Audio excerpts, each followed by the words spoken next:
So really, when we're talking about masala, one of the keys to get you inside it, or inside that concept, which is really what I'd love to be able to do over time, is to flag that actually probably the most important thing is just paying attention.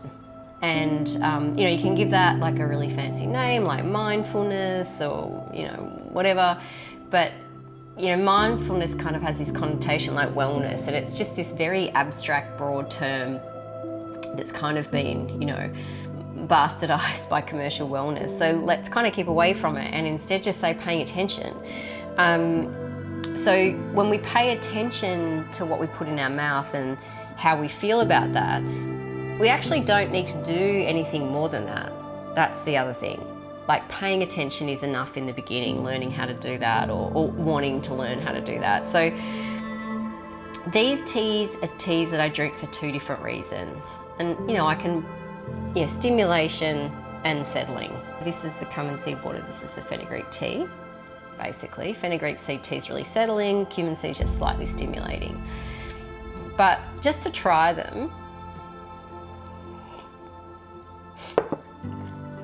it's like when you put cumin seed in water, it has this actual like peppermint quality, and the more beautiful the spice, so like if it's organic and if it's a really high quality, that freshness is very forward. The older the spice gets, or you know, I guess the lower the grade, you do tend to get more of a, if I think about what that taste is, it's like it's a little bit more wooded, like it's like a wooded eucalypt more than peppermint, so it's a bit more pungent.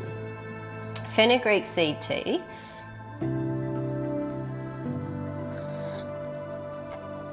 oh, it's just softer and it's rounder and the bitterness is heavier. So if I was to think about shapes, when I drink this, I can feel kind of like the angles of the cumin seed in terms of aroma. It's higher, it's a bit more stimulating. It sort of sits in this part of my face in terms of my response. Whereas the fenugreek is, it's down here.